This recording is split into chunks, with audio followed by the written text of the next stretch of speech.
Namaskar, I am Priyadarshan and you are welcome in the State Council of Educational Research and Training, Bihar, Patna. So dear children, we are going to continue the previous lesson, I Have a Dream by Martin Luther King Jr. So in the previous class, we discussed about first two paragraphs of the speech, and in that part of the speech, Martin Luther King, he is talking about the proclamation of emancipation.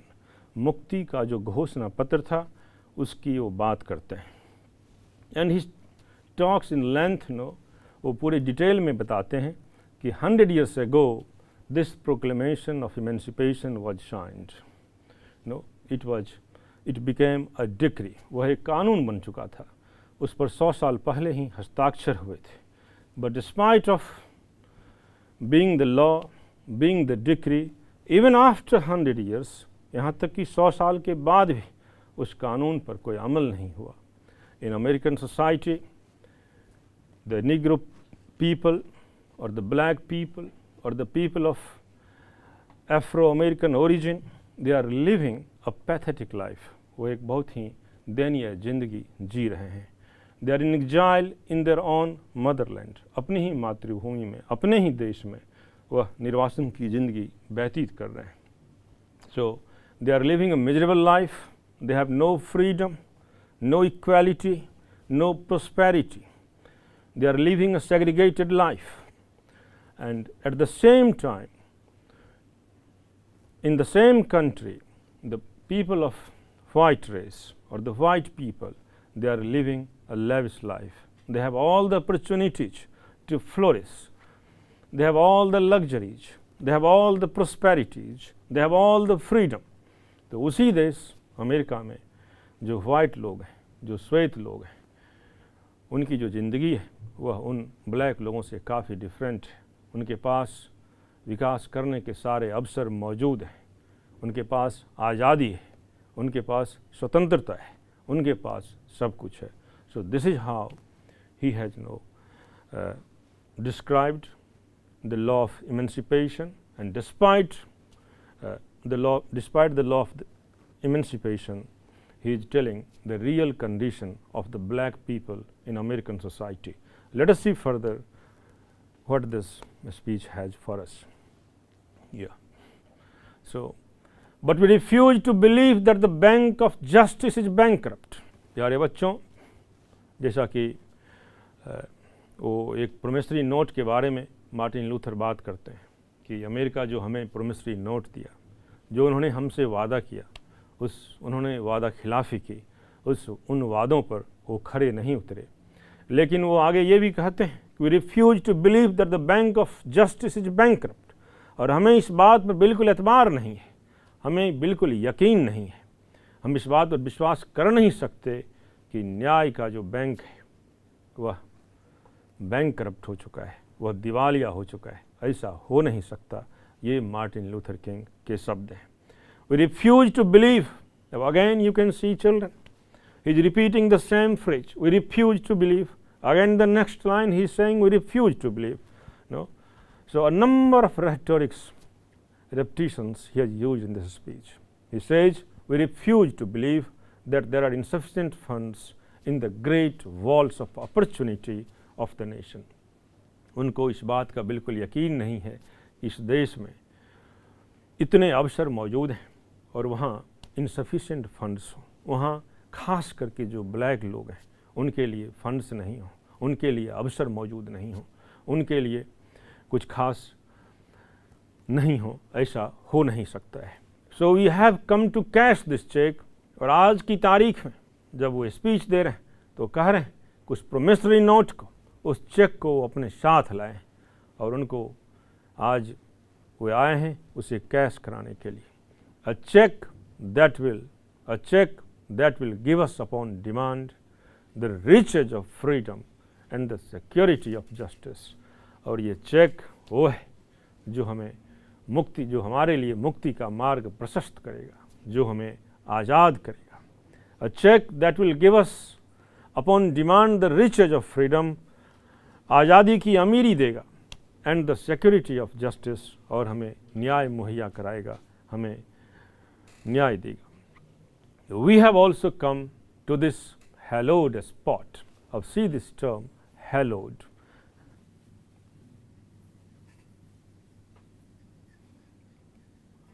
Hallowed is also sacred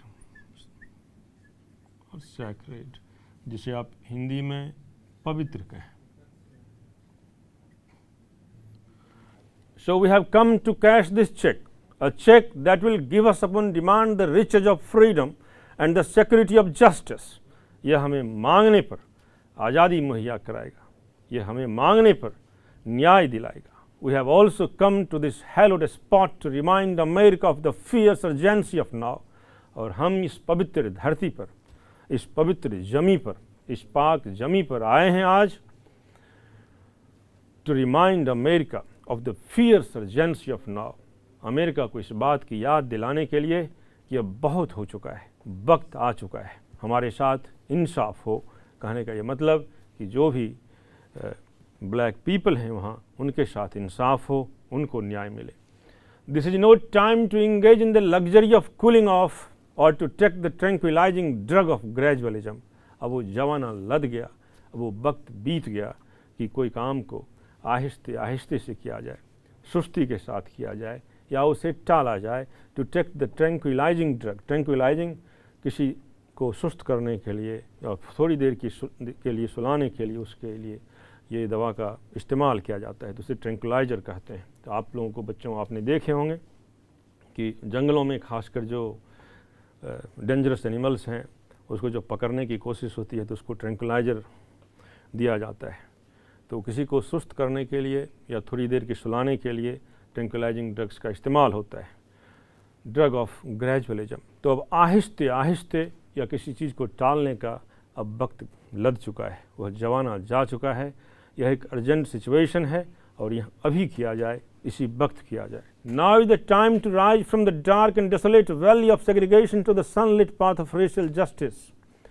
अब now it is time, now is the time to rise from the dark and desolate valley of segregation. अलगाव की जो पहाड़ी है, अलगाव का जो अंधेरा है, भेदभाव का जो अंधेरा है, उनसे ऊपर उठने की ज़रूरत है, उस घाटी से बाहर निकलने की ज़रूरत है। To the sunlit path of racial justice, और उस मार्ग पर प्रशस्त होना है जहाँ प्रकाश स्वरूप या सूरज के प्रकाश के जैसा रेशियल जस्टिस हो, जहाँ रंग के आधार पर अन्याय नहीं हो, न्याय हो, इंसाफ हो। Now is the time to lift our nation from the quick sense of racial injustice to the solid rock of brotherhood. Quick sense of racial injustice यहाँ लेखक ने इस्तेमाल किया है। Quick sense of racial injustice, quick sense, जो racial injustice है वो बिखर जाता है, वो मुल्क को भी कमज़ोर करता है। तो यहाँ मार्टिन लूथर किंग कह रहे हैं कि सॉलिड रॉक ऑफ ब्रदरहुड, चट्टान जैसे भाईचारा की आवश्यकता है। So there must be brotherhood, there must not be segregation on the basis of colour, on the basis of race. The practice of apartheid must cease to exist. This is what Martin Luther King is telling in this part of the speech, dear children. तो प्यारे बच्चों, इस part में Martin Luther king brotherhood की बात कर रहे हैं। वो यह भी कह रहे हैं कि अब ज़्यादा वक्त नहीं है, इंतज़ार का वक्त लद चुका है, वो जमाना जा चुका है। अब तो फैसला होना चाहिए, फैसले का वक्त है, उसमें देरी नहीं होनी चाहिए। अमेरिकन समाज में नफ़रत की जगह, अलगाव की जगह भाईचारा होना चाहिए। This is what he is saying in this part of the speech. Let us see the next part of the speech. It would be fatal for the nation to overlook the urgency of the movement and to underestimate the determination of the Negro. It would be fatal, यह घातक सिद्ध होगा। fatal का मतलब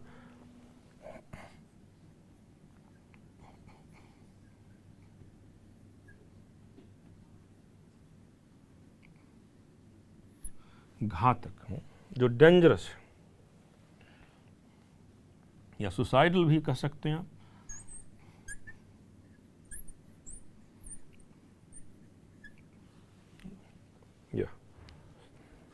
It would be fatal for the nation to overlook the urgency of the movement, और यह इस राष्ट्र के लिए घातक सिद्ध होगा अगर इस क्षण की जो अर्जेंसी है, उसकी जो शीघ्रता है, उसको ओवरलुक किया जाए, उसको टाला जाए, उसको नज़रअंदाज किया जाए। And to underestimate the determination of the Negro, और अगर ये सरकार, वहाँ की हुकूमत, वह देश निग्रो की जो डिटर्मिनेशन है, जो उनकी दृढ़ प्रतिज्ञा है, उसको अगर अंडर एस्टिमेट करती है, उसको नज़रअंदाज करती है, तो यह घातक सिद्ध होगा। This sweltering summer, sweltering means scorching,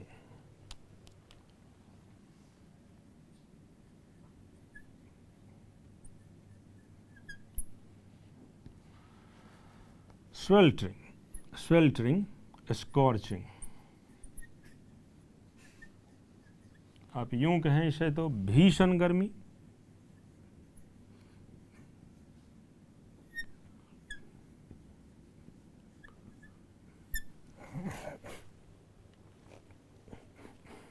So this sweltering summer of the Negroes legitimate discontent, एक तरह की बहुत ही ज़्यादा एक तरह का असंतोष है, और यह असंतोष लेजिटिमेट है, कानूनी है, जायज़ है। कहने का ये मतलब है कि this sweltering summer of Negroes legitimate discontent, यह जो भीषण असंतोष है, यह असंतोष जायज़ भी है। Will not pass until there is an invigorating autumn of freedom and equality।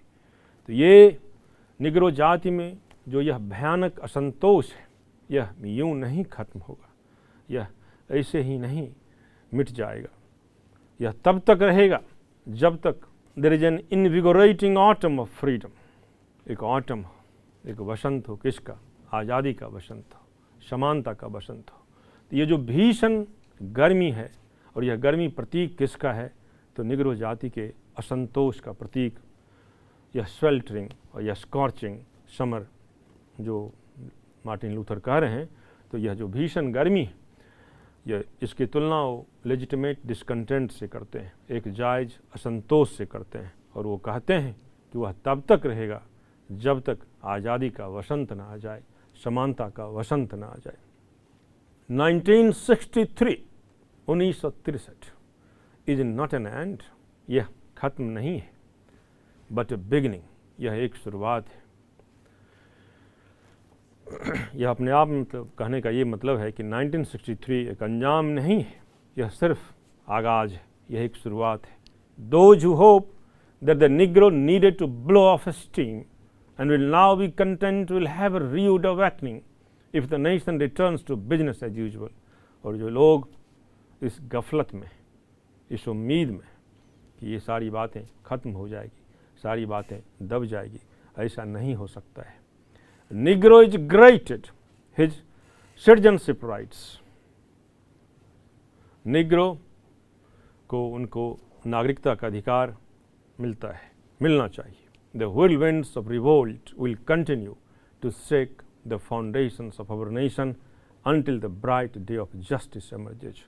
The whirlwind, यह जो बवंडर है, क्रांति का जो यह बवंडर है, यह उनकी फाउंडेशन को, बुनियाद को हिला देगी। तब तक यह बवंडर चलता रहेगा, संघर्ष तब तक जारी रहेगी जब तक इंसाफ लोगों को नहीं मिल जाता है। So, dear children, in this paragraph, the great orator Martin Luther King, he's telling us the importance of the struggle. At the same time, he is also trying to warn the people of the USA। वहाँ के जो खासकर जो rulers हैं, जो हुक्मरान हैं, जो देश के शासक हैं, उसको आगाह भी कर रहे हैं, उनको चेतावनी भी दे रहे हैं कि अगर वो लोग ये सोचते हैं कि यह मूवमेंट आया और गया की तरह है, तो वो गलतफहमी में है, इस गलतफहमी को वो नहीं पालें। और वो कहते हैं कि this is the determination of the black people and this movement will go on until they get justice. यह आंदोलन, यह जद्दोजहद तब तक जारी रहेगी जब तक जो निग्रो जाति के लोग हैं उन्हें आज़ादी नहीं मिल जाती, उन्हें समानता का अधिकार नहीं मिल जाता। So this is what Martin Luther king is telling to the people who were present there, and from that place, which he calls hallowed place, the sacred place. He is also warning the American government that this revolt, this struggle will continue until the black people get justice, freedom and equality. जब तक काले लोगों को समानता, स्वतंत्रता, न्याय नहीं मिल जाता है, तब तक यह संघर्ष जारी रहेगा. Let us see the next part of this speech. But there is something that I must say to my people who stand on the warm threshold which leads into the palace of justice. लेकिन कुछ बात है जो मैं अपने लोगों को बताना चाहता हूँ जो यहाँ मौजूद हैं. In the process of gaining our rightful place, we must not be guilty of wrongful deeds. In the process of gaining our rightful place, एक न्यायोचित अधिकार पाने के लिए, न्यायोचित जगह पाने के लिए हमें we must not be guilty of wrongful deeds. तो हमें बुरे तरीके या बुरे कर्मों का सहारा नहीं लेना चाहिए. Here, dear children, you can compare the thoughts and sayings of Gandhi. प्यारे बच्चों, आप यहाँ गांधी जी के विचार, उनके बातों को मार्टिन लूथर की बातों से तुलना कर सकते हैं. क्योंकि Gandhi ji also stressed on the purity of end, of means and ends. साध्य और साधन की सुचिता पर भी गांधी जी बहुत जोर देते थे. The same thing Martin Luther King, he is appealing to the people here. वही बात मार्टिन लूथर किंग यहाँ अपने लोगों से वो कह रहे हैं कि हमारा जो अधिकार है, उस अधिकार को पाने के लिए हमें गलत तरीके का सहारा नहीं लेना है. Let us not seek to satisfy our thirst for freedom by drinking from the cup of bitterness and hatred. Gandhi ji भी यही बात क्या करते थे बच्चों. यहाँ मार्टिन लूथर कह रहे हैं कि हमारी आज़ादी की जो प्यास है, उस आज़ादी की जो तरफ है, तो उस प्यास को, उस तरफ को बुझाने के लिए हमें बिटरनेस नहीं पालना चाहिए, हमें नफ़रत का सहारा नहीं लेना चाहिए. मतलब वो कहना ये चाह रहे हैं कि नफ़रत के कप से हमें वो चीज़ नहीं पीना चाहिए. तो बात यह है कि जो हमारे संघर्ष हैं, उस संघर्ष में साधनों की शुचिता पर जोर देना चाहिए. हमारा साधन बिल्कुल पवित्र हो, हमारा साधन बिल्कुल साफ सुथरा हो. तो we must, yes, so let us not seek to satisfy our thirst for freedom by drinking from the cup of bitterness and hatred. तो हमें अपने अधिकार को पाने के लिए नफ़रत और कड़वाहट का सहारा बिल्कुल नहीं लेना चाहिए. We must forever conduct our struggle on the high plan of dignity and discipline. इज्जत और अनुशासन की ऊंचाई पर हमें अपने संघर्षों को रखना है और वहीं से संघर्षों को जारी रखना है, संघर्ष के लिए जद्दोजहद करना है. हमें अपने इज्जत के साथ, हमें अपने अनुशासन के साथ कोई समझौता नहीं करना है. We must not allow our creative protest to degenerate into physical violence.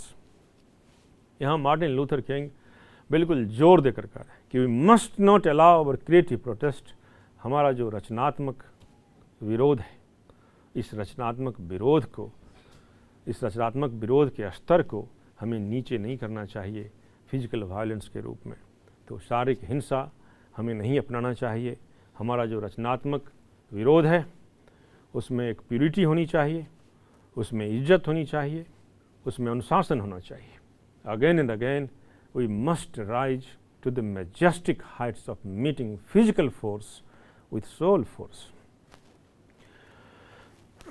यहाँ मार्टिन लूथर फिर से वही उसी बात को दोहरा रहे हैं कि हमें सोल फोर्स से उस शारीरिक ताकत का, शारीरिक ताकतों का मुकाबला करना है. तो जो तवज्जो देना है, जो अहमियत है, वो सोल फोर्स का है, आत्मिक शक्ति का है. So dear children, what Martin Luther King, he is talking about the means of his struggle. No, he is talking about the methods of his struggle.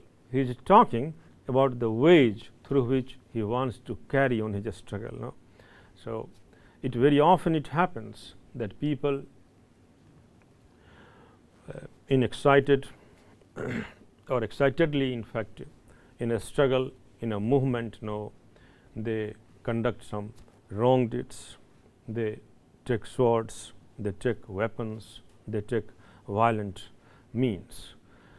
As Gandhi ji, he always used to say to his satyagrahis, to his comrades, that it's very important to give importance to the force of soul. So soul force must be used against the opponent. वो गांधी जी अक्सर कहा करते थे अपने सत्याग्रहियों को कि जो आत्मा की ताकत है, जो आत्मा की शक्ति है, हमें उससे उस शारीरिक शक्ति का मुकाबला करना है।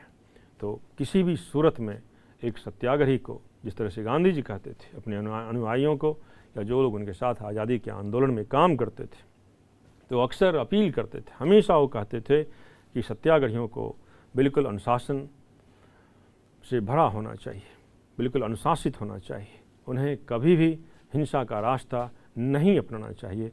रास्ता अपनाने की बात तो दूर, हिंसा का ख्याल भी नहीं आना चाहिए। And that is the real satyagrahi, that is the true satyagrahi, no. So on the similar note, in fact, in the same way, Martin Luther King is also appealing to his people not to adopt violent means, no?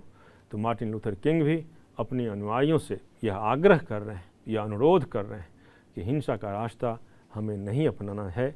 We have to give the importance, no, or we have to give top priority, top importance to the force of soul.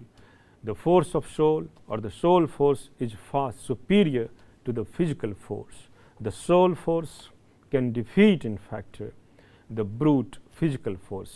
So that's why he appeals to his audience, he appeals to his followers that never adopt violent means to achieve the target. So this is how, or this is what we have studied in this part. Let us see the next part of the speech. The marvelous new militancy which has engulfed the Negro community must not lead us to distrust all white people. अब यहाँ वो कह रहे हैं कि जिस तरह की एक नई मिलिटेंसी शुरू हुआ है या जिसमें पूरी निग्रो कम्युनिटी एनगल्फ हो गई है, लिपट सा गया है, must not lead us to distrust all white people. तो हमें इस तरह से वाइट के प्रति, जो श्वेत लोग हैं, उनके प्रति कोई दुर्भावना नहीं रखनी चाहिए। उनके प्रति, सारे वाइट्स के प्रति हमें अविश्वास नहीं रखना चाहिए। For many of our white people, बहुत सारे श्वेत लोग हैं। For many of our white brothers, बहुत सारे हमारे गोरे भाई हैं।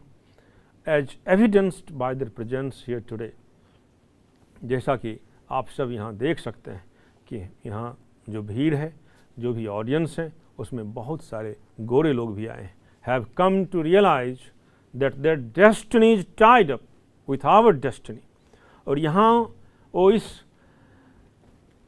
एहसास के साथ आए हैं, या यहाँ वो इसे महसूस करने के लिए आए कि उनकी जो डेस्टिनी है, उनका जो भविष्य है, उनका जो किस्मत है, वह हमारी किस्मत के साथ जुड़ा हुआ है, बंधा हुआ है, पिरोया हुआ है।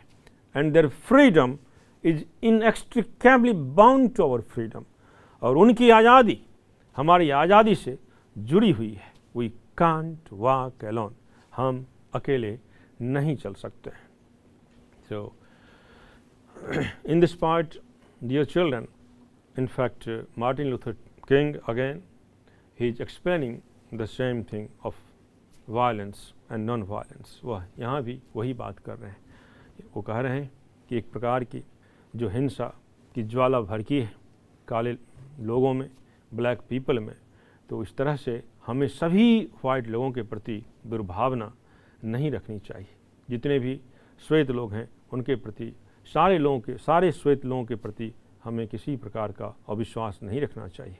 आप देख सकते हैं बहुत सारे लोग हमारे भाषण सुनने के लिए आज इस पवित्र मैदान में इकट्ठे हुए हैं, जो गोरे हैं, जो श्वेत हैं, और वो इस बात को महसूस करने के लिए आए हैं कि हमारी जो आज़ादी है और उनकी जो आज़ादी है, दोनों में कोई भेद नहीं। हमारी आज़ादी उनकी आज़ादी से जुड़ी हुई है। Because both of them, both the communities, they are bound to live in the same country. So there must be the same fate for all the people irrespective of color. No? बगैर रंग भेद किए हुए अगर सब लोग उसी देश के हैं तो उस देश का भविष्य एक होगा, उस देश की किस्मत एक होगी, उस देश की आज़ादी एक होगी, उस देश की जमहूरियत एक होगी, उस देश में समानता एक होगी.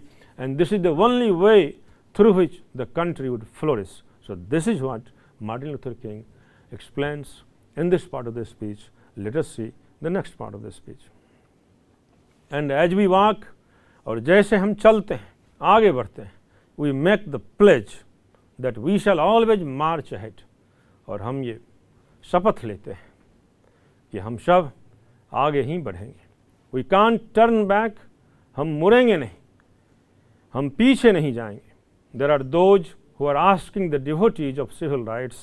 कुछ लोग हैं who are asking the devotees of civil rights. वो नागरिक अधिकार के जो उससे सवाल, जो नागरिक अधिकार की जो बात करते हैं उससे वो सवाल करते हैं.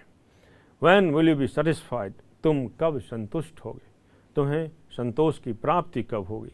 We can never be satisfied as long as our bodies, heavy with the fatigue of travel, can't gain lodging in the motels of the highways and the hotels of the cities. Martin Luther उन लोगों को जवाब में कहना चाहते हैं, जब वहाँ के लोग जो विरोधी गण हैं वो जब ये सवाल करते हैं कि तुम्हें संतोष कब मिलेगी, तो वो कहते हैं कि हमारे थके हुए बदन जो बिल्कुल संघर्षरत है और इस थके हुए शरीर को जब कोई लॉजिंग्स नहीं मिलेंगे, आराम करने का कोई जगह नहीं मिलेगा, चाहे मोटेल्स हों जो हाईवे पर होते हैं जिसमें ठहरने का बंदोबस्त होता है, ठहरने का इंतज़ाम होता है, या होटल्स जो शहरों में हैं. तो कहने का मतलब यह है कि आज़ादी के संघर्ष के इस जद्दोजहद में जो ब्लैक लोग जिन चीज़ों के लिए संघर्ष कर रहे हैं, अपने अधिकार के लिए, अपनी आज़ादी के लिए, समानता के लिए, तो वो तब तक सेटिस्फाइड नहीं होंगे, तब तक वो संतुष्ट नहीं होंगे जब तक उनको उनका अधिकार नहीं मिल जाता है. So we can't be satisfied as long as the Negro's basic mobility is from a smaller ghetto to a large one. हम तब तक संतुष्ट नहीं हो सकते हैं जब तक ये निग्रो जाति के लोग घेटोज में रहते हैं. घेटो कहते हैं झुग्गी झोपड़ी को, छोटे छोटे घरों को. तो जब इन घेटोज से, इन छोटे छोटे घरों से जब वो बाहर नहीं निकल जाते हैं, एक बेहतर घर में जब तक नहीं जाते हैं, तब तक हम संतुष्ट नहीं होंगे. We can never be satisfied as long as a Negro in Mississippi cannot vote and a Negro in New York believes he has nothing for which to vote. हमें तब तक आराम नहीं मिलेगा, हम तब तक संतुष्ट नहीं होंगे जब मिसिसिपी का एक निग्रो, जब तक मिसिसिपी का एक निग्रो वोट नहीं डाल देता है, मतलब वोट डालने का उसे अधिकार नहीं मिल जाता है, मतदान करने का अधिकार उसे नहीं मिल जाता है, तब तक हम अशांत बैठेंगे, तब तक हम असंतुष्ट बैठेंगे. And the Negro in New York believes he has nothing for which to vote. और न्यूयॉर्क का एक निग्रो, न्यूयॉर्क का एक अश्वेत, उसके वह यह समझता है आखिर वोट दें तो किस चीज़ के लिए दें, वोट दें तो क्यों दें. उसको जब तक उसके वोट का अहमियत नहीं मिल जाता है, उसका महत्व जब तक वह समझ नहीं जाता है अपने मतदान का, अपने मत का, तब तक हम अशांत बैठेंगे. No no, we are not satisfied, हम असंतुष्ट नहीं हैं. And will be not satisfied, will not be satisfied until justice rolls down like water and righteousness like a mighty stream. So वो आगे ये कहते हैं कि हम तब तक असंतुष्ट रहेंगे जब तक जस्टिस, न्याय उस तरह से नहीं आता है जिस तरह से पानी बहता है. And righteousness like a mighty stream, और हक की लड़ाई, हर इंसान का हक बिल्कुल एक स्ट्रीम की तरह नहीं आता है. तो this is how Martin Luther King tells to the audience present there, and he is in fact making the people understand that everyone and people won't be satisfied until they get their rights. So this is what we had to study in this part. We shall continue in the next class the same thing. Till then, Goodbye. See you in the next class. Stay blessed. Namaskar.